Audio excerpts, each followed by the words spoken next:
Oi a todos, bom dia. Hoje nós vamos falar sobre cloro residual combinado e eu vou justificar por que analiticamente as diferentes espécies que compõem o cloro residual combinado são expressas como miligramas de Cl2 por litro. Por que na verdade eu decidi fazer esse vídeo?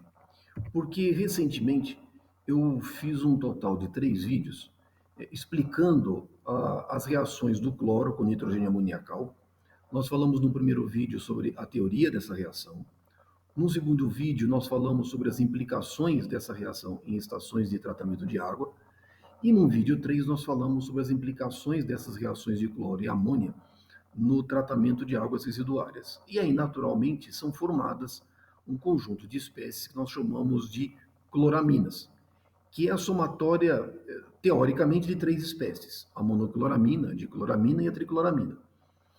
Para aqueles que não viram esses vídeos, eu peço que, em caso de dúvidas, vocês assistam esses vídeos com mais detalhes, com mais calma. Eu vou deixar o link desses vídeos na descrição do vídeo que nós estamos produzindo, e lá nós explicamos melhor a origem dessas reações e as variáveis mais significativas e que me indicam a formação, em que condições onde é formado monocloramina, em que condição que é mais formada de cloramina, as implicações dessas reações. Vou pedir para vocês assistirem esses vídeos de tal forma que fique melhor explicado a origem da reação de cloro e amônia. Mas o ponto mais importante é o seguinte: são formadas diferentes espécies e analiticamente, quando a gente faz a análise de cloro residual combinado, se vocês forem observar no Standard Methods, vocês vão olhar lá que quando a gente faz o método analítico de determinação de cloraminas ou de cloro residual combinado em água e esgoto, vocês vão observar lá que a unidade é miligramas de Cl2 por litro. E aí isso gera muita confusão. E as pessoas não entendem, mas eu não tenho Cl2, eu tenho monocloramina, dicloramina, mas não é. Vamos tentar explicar um pouquinho disso para deixar bem claro. Eu já fiz um vídeo onde eu mostrei que o cloro residual livre, que é a somatória de 2 espécies, é o ácido hipocloroso mais o íon hipoclorito. A somatória dessas 2 espécies é o que nós chamamos de cloro residual livre. E a gente viu que a distribuição dessas espécies também depende em função do pH. E a somatória dessas 2 espécies nós chamamos de cloro residual livre. Cloro residual livre. E veja, nós estamos somando 2 espécies distintas. É o HOCl e o OCl-. De tal forma que eu possa fazer a somatória dessas espécies, eu preciso utilizar uma base comum. E aí eu mostrei num vídeo anterior, também vou deixar o link na descrição desse nosso vídeo que nós estamos produzindo. Nós mostramos que eu preciso achar uma base comum para exprimir o HOCl e o OCl-, de tal forma que eu consiga somar ambas espécies. Que base comum que é essa? É o Cl2. Então veja, Cl2 não existe na fase líquida. Esta espécie não existe. Eu não tenho essa espécie presente na fase líquida, mas eu vou exprimir o HOCl e o OCl- como Cl2. Qual que é a justificativa para fazer isso? É uma equivalência eletroquímica. Se eu utilizar o Cl2 e o Cl2 sendo reduzido a Cl-, vocês vão observar que nessa reação eu estou consumindo 2 elétrons. Isso é apenas uma equivalência eletroquímica. E o que eu fiz no vídeo anterior? Eu mostrei que o HOCl, ou seja, o ácido hipocloroso, quando ele é reduzido a Cl-, ele também consome 2 elétrons. Então eu posso dizer que, eletroquimicamente, 1 mol de HOCl é equivalente a 1 mol de Cl2. E é por isso que eu exprimo HOCl como Cl2. Eu posso pegar minha segunda espécie, eu posso pegar o ácido hipocloroso e fazer a sua reação de redução, ele sendo reduzido a Cl-.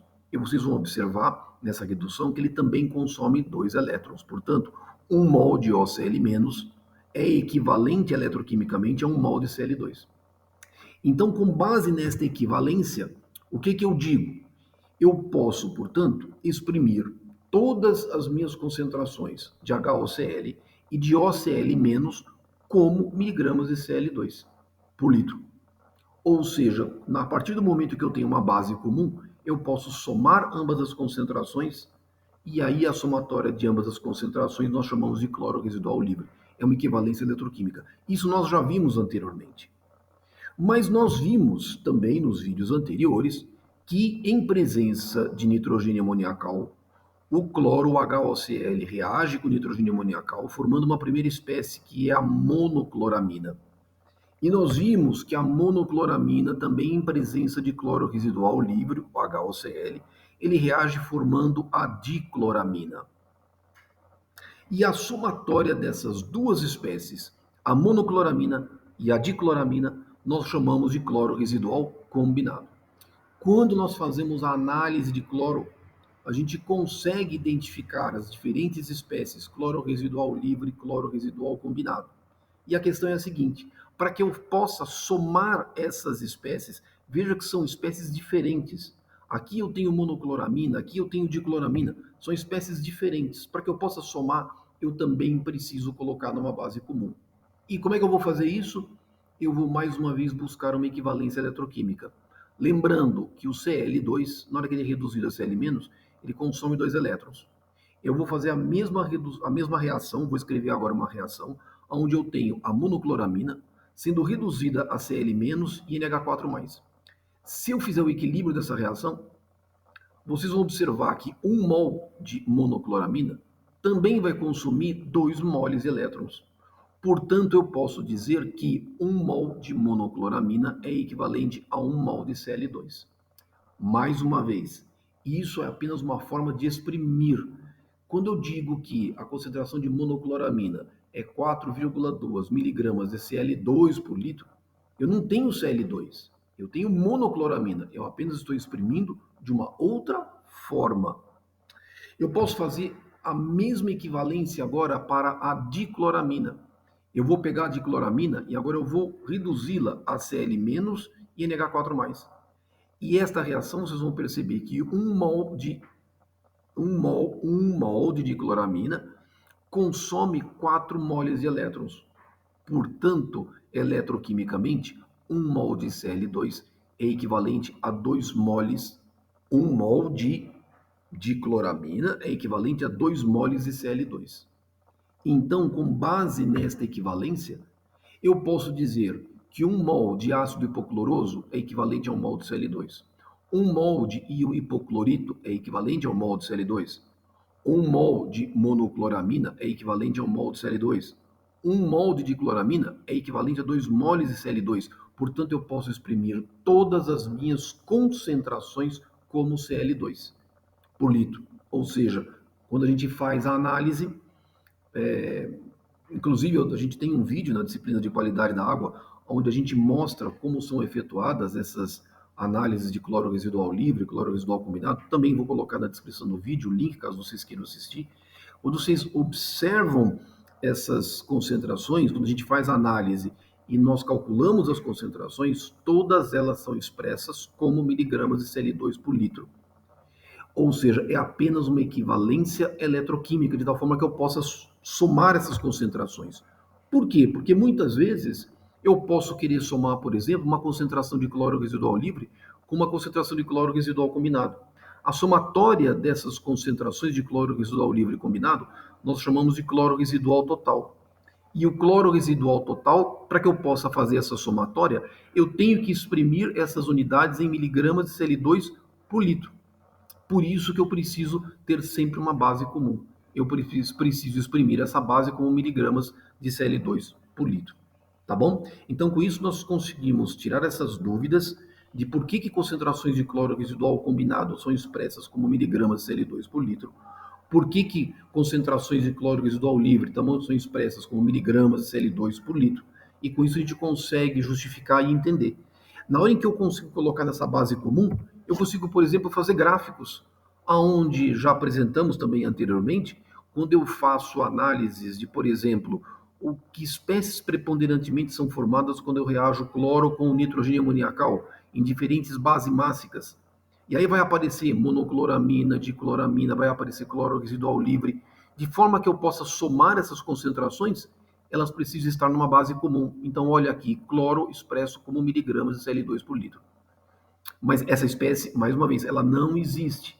É apenas uma forma de exprimir. O que eu tenho é HOCl, OCl-, monocloramina, dicloramina. Eu apenas estou exprimindo como Cl2. Ao fazer isso, eu consigo somar essas concentrações e fazer gráficos de cloração ou breakpoint e manusear as diferentes concentrações de cloro residual livre, cloro residual combinado e, naturalmente, cloro residual total. Tá bom?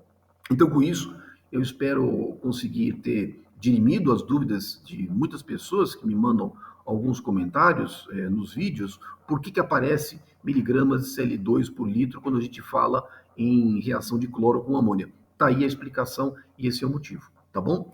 Caso vocês desejem estudar esse assunto com um pouco mais de cuidado, eu recomendo o livro que eu publiquei recentemente, chamado Princípios, Fundamentos e Processos de Engenharia Ambiental. Esse livro é um livro que está em PDF, é gratuito, vocês podem baixar no site, nesse site que está aqui, é o meu site particular. Vocês podem baixar o livro lá e darem continuidade aos estudos de vocês, tá bom? Eu também tenho um livro denominado Tratamento de Água, Concepção, Projeto e Operação de Estações de Tratamento. Esse livro pode ser adquirido no site da editora, ou Grupo Game, ou na Amazon, e aí nós falamos especificamente sobre projeto e operação de estações de tratamento de águas de abastecimento, tá bom?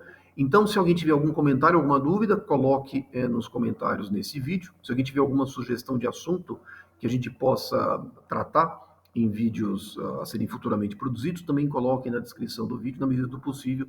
A gente vai tentando apresentar novos assuntos para vocês, tá bom? Então, muito obrigado a todos e até o nosso próximo vídeo. Um abraço.